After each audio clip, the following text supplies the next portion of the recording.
जय मसीह की।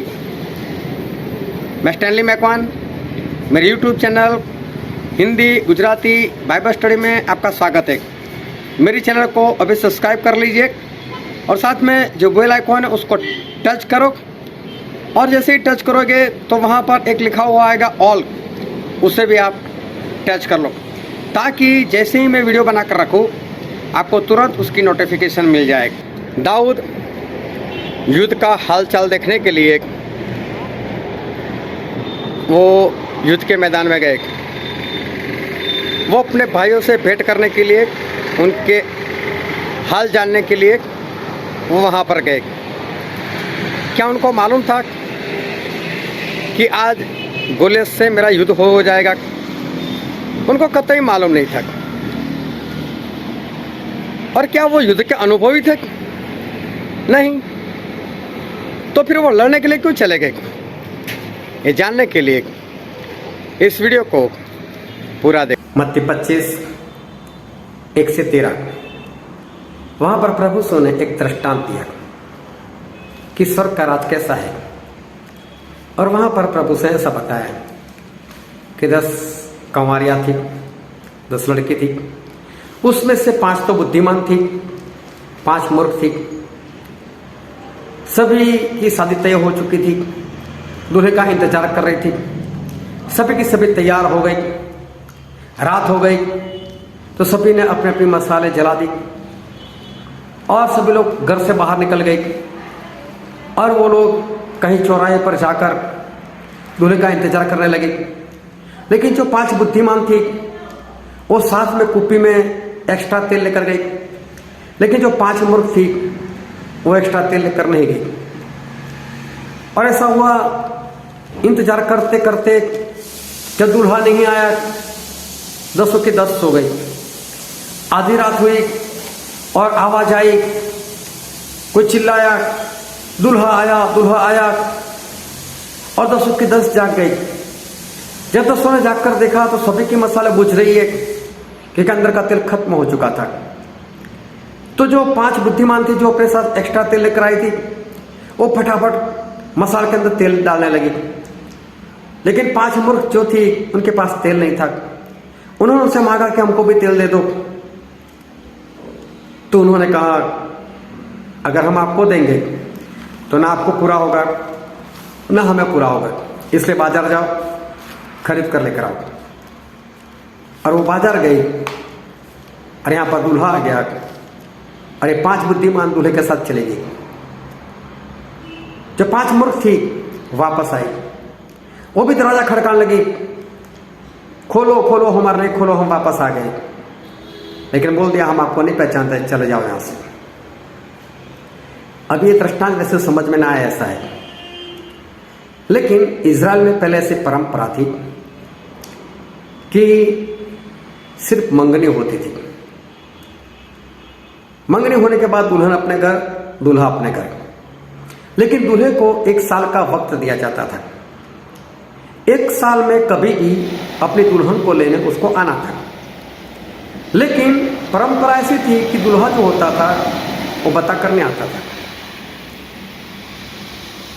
ना कोई दिन, ना तारीख, ना महीना, कुछ भी नहीं। लेकिन इतना पक्का था कि 1 साल में उसको कभी ना कभी तो आ ही जाना है। लेकिन वो बताया भी ना आता था। और इसलिए जो दुल्हन थी उसको क्या करना होता था कि दूल्हे के लिए तैयार होना पड़ता था। और तैयार होना भी क्या, तैयार रहना ही पड़ता था। क्यों? अगर आधी रात को दूल्हा आया तो, और दुल्हन अगर तैयार होने के लिए बैठेगी तब तक तो दूल्हा चला जाएगा, क्योंकि वो घर पर नहीं आता था। क्योंकि दूल्हा बारात लेकर आता था, मालूम नहीं कितने लोगों को लेकर, लेकिन आता था। और दूल्हे के साथ उसका एक मित्र जरूर रहता था। और वो मित्र सिर्फ इतना चिल्लाता, दूल्हा आ गया, दूल्हा आया। तो जितनी जितनी लड़कियों की शादी तय हो चुकी थी वो सारी भागती थी, मेरे वाला तो नहीं आया, मेरे वाला तो नहीं आया। और जिसका वाला आया होता था वो उसके साथ चली जाती थी बाहर से। ना दूल्हा उसके घर में आकर सास ससुर को बताता था कि मैं मेरी दुल्हन को लेकर जाता हूं, या लड़की भी बताने के लिए नहीं आती थी। लेकिन एक बार घर पहुंचने के बाद फिर दूल्हा वहां पर खाना रखता था और फिर इनको इनविटेशन देता था, अब आ जाओ। ऐसा होता था।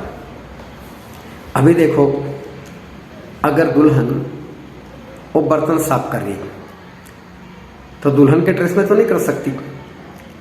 अगर दुल्हन का ड्रेस निकाल देती है और बर्तन साफ कर रही है, और अगर दूल्हा आ गया तो, अगर वो कपड़ा धो रही है और उस वक्त दूल्हा आ गया तो, इसलिए मालूम है लड़कियां जिनकी शादी तय हो गई होती थी क्या करती थी, चाहे कपड़े धोती थी चाहे बर्तन मांजती थी, तैयार होकर ही काम करती थी। क्योंकि दूल्हा आया तो बर्तन को छोड़ो, कपड़े को छोड़ो, भागो। और इसलिए रात में क्या करती थी, घर में नहीं रहती थी, बाहर चौराहे पर सो जाती थी। क्यों? दूल्हा आए तो वहीं से चलो भागो, पिता को बाद में बता देंगे। पिता की ओर से भी इजाजत रहती थी क्योंकि उनकी परंपरा ही थी। तो इसका मतलब यह है कि दूल्हा कोई और नहीं, वो प्रभु यीशु है। वो हमको बता करने के मैं कब आऊंगा, और हम मंडली वाले, हम कलीसिया उनकी पत्नी है, उनकी दुल्हन है, और प्रभु यीशु अपनी दुल्हन को लेने कभी भी आएंगे। आपको टाइम दिया? क्या आप जानते हो तारीख? अरे वो तो ये भी नहीं बताया मैं सुबह में आऊंगा, दोपहर में आऊंगा, रात को आऊंगा, आधी रात को आऊंगा, कुछ नहीं पता है। तो हमें कैसे तैयार रहना है? हमें 24 घंटे तैयार रहना है। दूसरा कोरिन्थियों 6:2 में लिखा है, आज ही उद्धार का दिन है, मैं प्रभु से आज ही आने वाला है। हमें तो आज ही तैयार रहना है, 24 घंटे लगातार तैयार रहना है।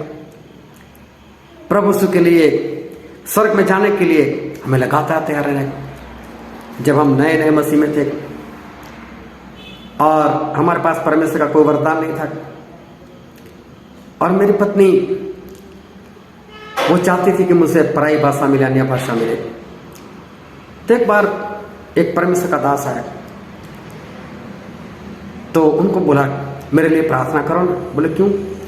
बोले मुझे पराई भाषा चाहिए, आप मेरे सर के ऊपर हाथ रखकर प्रार्थना करो ताकि मुझे पराई भाषा मिल जाए। वो हंसने लगा और क्या बोला मालूम? अभी तो मैं इक्विप नहीं हूं, इंग्लिश शब्द बोला, मतलब अभी मैं सज्ज नहीं हूं, मैं तैयार नहीं हूं कि मैं आपके लिए प्रार्थना करूं।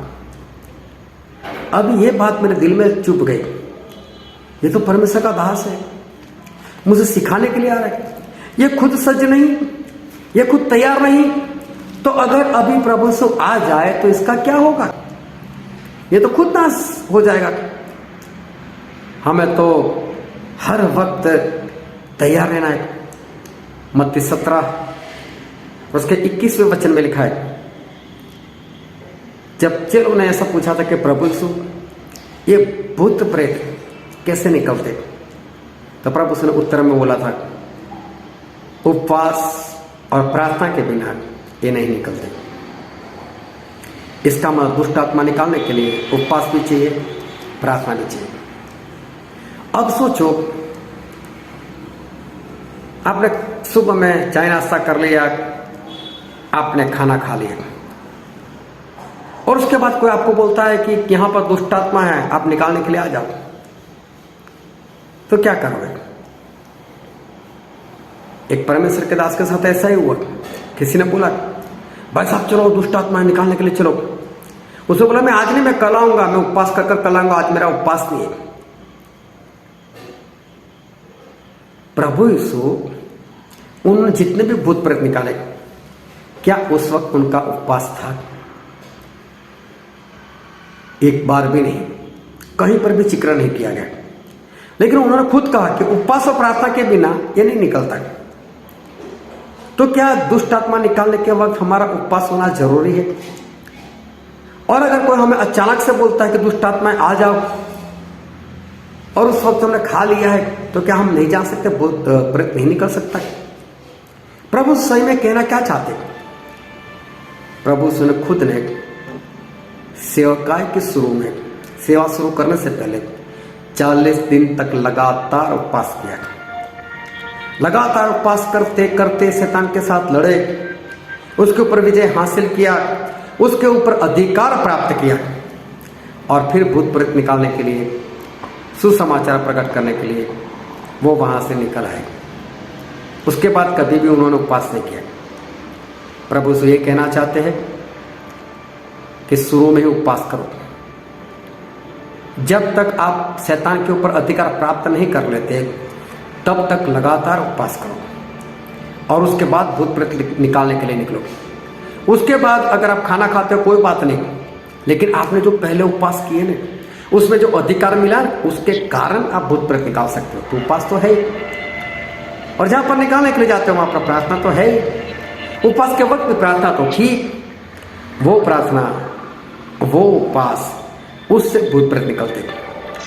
आपका जीवन सही नहीं, आपको शैतान के ऊपर अधिकार नहीं, और कोई बोलता है आपको और आप उपवास कर कर चले जाओ, क्या भूत प्रेत निकलेगा? ऐसे नहीं निकलता। वो उपवास तब होता है जब शैतान के ऊपर अधिकार हमें प्राप्त करना होता है, तब। उसके बाद ना कर तो चलता है। उसके बाद लगातार अगर आप आज्ञाकारी में बने रहो तो परमेश्वर का अधिकार आपके साथ लगातार रहता है। तो भूत प्रेत निकालने के लिए तो कभी भी कोई बुला सकता है, बीमार के लिए तो कभी भी प्रार्थना के लिए जाना हो सकता है, किसी के आशीष के लिए कभी भी प्रार्थना के लिए जाना हो सकता है। तो इसलिए हमें लगातार और हमेशा हमें तैयार रहना है, हमें लगातार तैयार रहना है। और फिर भी भूत प्रेत निकालने वाले हम नहीं होते, परमेश्वर होते। चंगाई देने वाले हम नहीं होते, परमेश्वर होते। हमें तो सिर्फ वहां पर खड़े रहना होता है। दाऊद, उनके पिता ने कहा कि जाओ युद्ध का हाल देख कर आओ, अपने भाइयों को मिलकर आओ। आज 40वां दिन है, कुछ पता नहीं चल रहा है। दाऊद तो सब छोटे थे, उनकी आयु कितनी थी मालूम नहीं, लेकिन छोटे थे। और वो गए और वहां पर देखा तो गोलियत 9.5 फीट की हाइट, बाहर निकल कर बोलने लगा, है कोई मर्द? हे शाऊल, तू ऐसा तू वैसा, तेरा यह हुआ ऐसा वैसा, आओ लड़ने के लिए। 40 दिन से पुकार कर रहा हूं, ताकत नहीं आने की क्या? सब लोग डर कर इधर उधर भागने लगे। दाऊद बोलता है लड़ने के लिए जाओ। अरे बोले सभी को डर लगता है, इसकी हाइट देखो, बॉडी देखो, कितना बड़ा योद्धा है। उसके पास पहुंचने से पहले तो उसकी तलवार हमारी गर्दन पर आ जाएगी। इतना लंबा है तो हाथ भी लंबे होंगे, हाथ लंबे तो तलवार भी तो लंबी होगी। तुम्हारी तलवार उसके पास पहुंचे उससे पहले तो उसकी तलवार पहुंच जाएगी, उसे कोई नहीं मार सकता था। सभी लोग डर के मारे इधर उधर भागने लगे। दाऊद बोलते ऐसा हो तो मैं जाता हूं। क्या दाऊद घर से निकले तो क्या उनको पता था कि मेरी लड़ाई हो जाएगी आज? क्या वो युद्ध करने में माहिर थे, अनुभवी थे? ऐसा तो कुछ नहीं था। हाँ, एक बार भालू मार दिया था, एक बार सिंह को भी मार दिया था, लेकिन क्या वो अनुभव यहां पर काम आ सकता है? थोड़ा भी नहीं। अचानक से लड़ाई आ गई तो दाऊद लड़ने के लिए कैसे गए? क्यों गए? क्या सोच कर गए?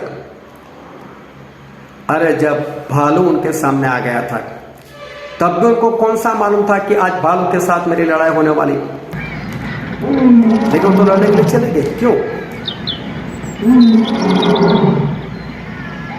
जब शेर आ गया तो शेर से भी भिड़ गए। क्यों? बाइबल में लिखा है, निर्गमन का पुस्तक उसका 14 अध्याय और 14 वचन, जब इस्राएल लोग मिस्र से आजाद होकर समुद्र के पास थे और फिर उनकी सेना वहां पर आ गई, सभी लोग डर गए, सब लोग चिल्लाने लगे। तब मूसा ने एक ही बात कही थी, निर्गमन 14 का 14, तुम चुपचाप रहो, परमेश्वर लड़ेंगे। तुम शांत रहो, परमेश्वर लड़ेंगे। दूसरा इतिहास उसका 14 अध्याय,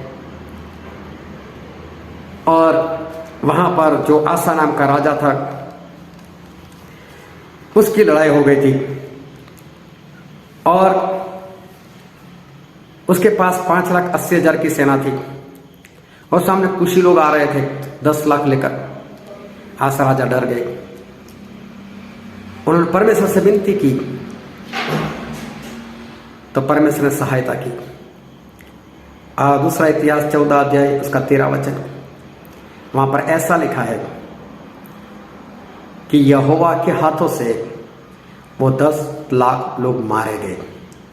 इसका मतलब आसा राजा की सेना थी, सभी लोग सज थे, तैयार थे, लोगों को लड़ते हुए भी वही दिखाई दिए। सही में ऐसा नहीं था, सही में परमेश्वर के हाथों से वो 10 लाख लोग मारे गए। इसलिए उनमें से एक भी नहीं बचा और इनमें से एक भी नहीं मरा। 10 लाख लोगों को मारते मारते एक दो तो मरते, ऐसा नहीं हुआ था, क्योंकि परमेश्वर ने लड़ाई लड़ी थी। परमेश्वर ने बोलता है युद्ध मेरा है, तुम मत लड़ो। फिर दूसरा इतिहास उसका 20वां अध्याय, यहोशापात नाम का जो राजा था, उसके विरोध में भी कुछ 3-4 सेना आ गए लड़ने के लिए। उसने भी प्रार्थना की और तब एक याजेल नाम का इंसान था, उसके अंदर पवित्र आत्मा आए और उसके मुझसे पवित्र आत्मा ने कहा, हे राजा, इस बड़ी फौज से तू डरना नहीं। और दूसरा इतिहास 20वां अध्याय 15 वचन में लिखा है, तू डरना मत, तुम लोग निकल पड़ो लड़ने के लिए, लेकिन इस लड़ाई में तुमको लड़ना नहीं पड़ेगा, क्योंकि ये लड़ाई, ये युद्ध परमेश्वर का है। वहां पर भी परमेश्वर लड़े। परमेश्वर ने याकूब से कहा था, तेरा नाम क्या है? बोले याकूब। बोले नहीं, आज से तेरा नाम इज़राइल, मतलब कि जिसके लिए परमेश्वर युद्ध करते हैं वो। अब तू नहीं लड़ेगा, अब तेरे लिए परमेश्वर लड़ेंगे। आज मालूम है इज़राइल इतना आशीषित क्यों अपने दुश्मनों को मार गिराता है? क्योंकि परमेश्वर लड़ते हैं ना, इसलिए। परमेश्वर, इज़राइल के परमेश्वर, इज़राइल का मतलब जिसके लिए परमेश्वर युद्ध करते। दाऊद को यही बात मालूम थी, मुझे सिर्फ खड़े ही रहना है ना, मुझसे कौन सा लड़ना है, मुझे कौन सा भालू को मारना है। परमेश्वर को तो सिर्फ मेरी उपस्थिति चाहिए, बस मैं वहां पर खड़ा हो जाऊंगा, भालू मर जाएगा। सही में दाऊद में इतनी ताकत नहीं कि भालू को मार सके। एक ऐसी कहानी थी छोटी,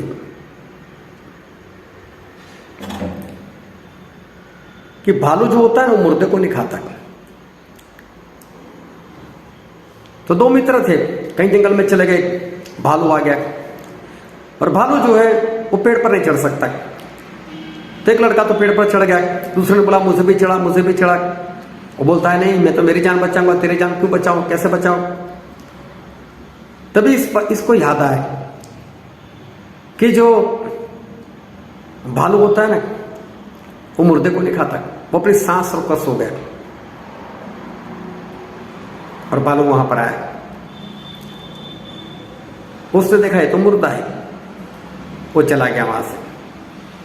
उसके बाद में वो मित्र पेड़ से उतरा, बोले भालू ने तुझसे खाया नहीं? बोले नहीं, वो तो मेरे साथ बात कर रहा था। बोले क्या बात की? बोले उसने मुझे ऐसा बताया कैसे जो मित्र है, स्वार्थी मित्र, उससे दूर रहना।